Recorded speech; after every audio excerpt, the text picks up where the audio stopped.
What's going on, guys? Clone Force 23 here, coming at you with another deck tech video for Jump to Lightspeed. Today we've got Thrawn on the Thermal Oscillator.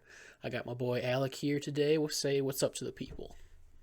What's going on, people? Yeah, so we got another fun take on some red-blue villainy. If you aren't looking for the hard control, but you like some of those options, I think this is another good option for you. It has that Asajj Tarkentown vibe. Couple cool options in here. Obviously, some new cool stuff in here with the new Director Krennic units. Got Planetary Bombardment, which is never a bad idea. And a couple of older cards that kind of dusted off here with the series officer and the Val. I think some cool stuff there. Have heavy getting put into a deck finally. Yeah. Um, Still not like the best win defeat issue you could be resolving, but it's cool. It can do Mm-hmm. some stuff. Yeah. Yeah, I think Val gets like maybe probably the best turn one play. Probably I'd say so, depending on how you get it all set up. Mm-hmm. I want to preface this. We do not have much experience playing this deck, but That's it is fair. one that I at least want to give people a starting point.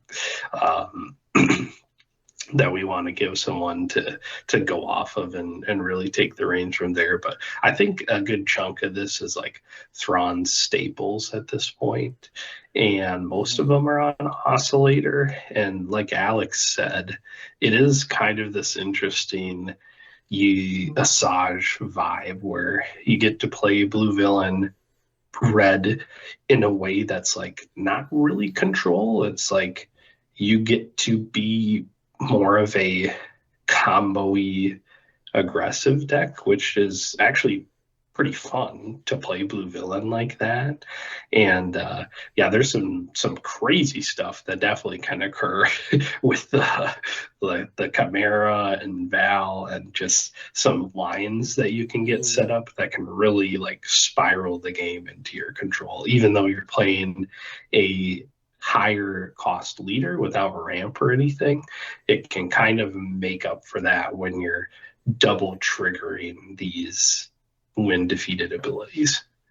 Yeah, not to mention like this is like this the idea just came from synergy. A lot of when defeateds, Thrawn capitalizing on that, and I think a way that kind of compensates for that big leader also is the top end with those exploits in there.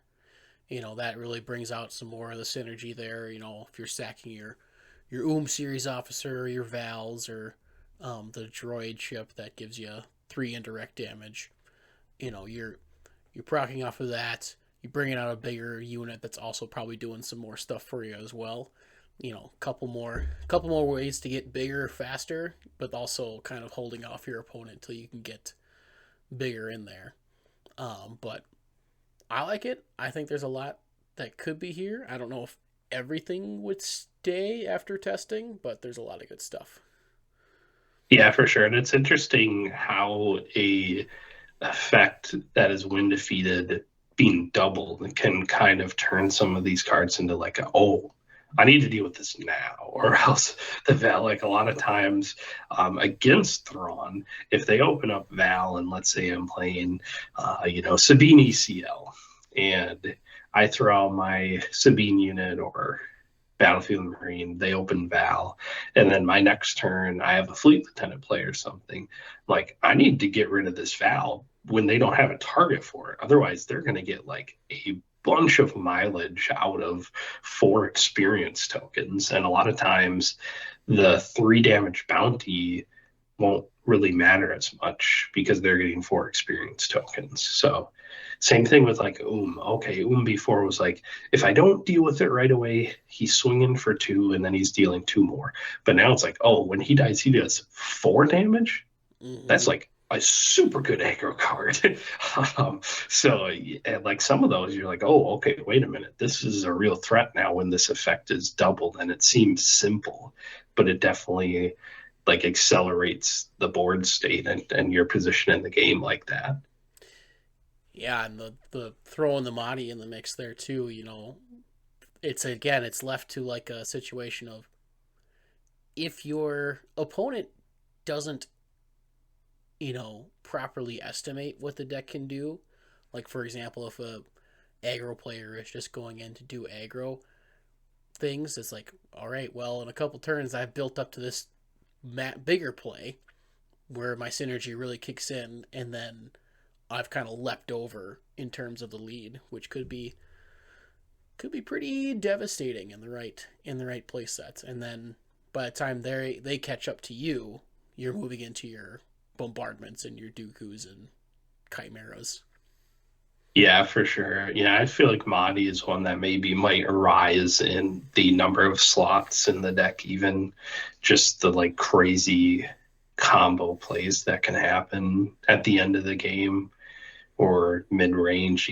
Like I'm imagining playing my Chimera, triggering my Mahdi, readying my Chimera, somehow that turn, then defeating my Mahdi and readying my Chimera again. Like that's 10 damage that's represented right there by using basic just attacking as your action. You're just playing cards. So it's I definitely think there's some cool stuff there for Thrawn, which is cool to see.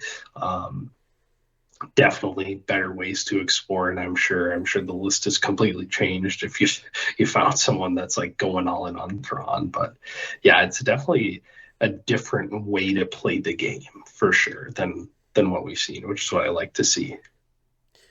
Yeah, a lot more cards that were unassuming at first are kind of popping up and making things like this exciting. So looking forward to see those come out a little bit more. But yeah, if you like our video, or if you like this deck, let us know. Make sure you are subscribed and have the notifications on, because we're going to send some more decks your way in the next week or so as we start our Jump to Lightspeed play testing. But again, thanks for watching, and we'll see you in the next one, and peace out. Peace.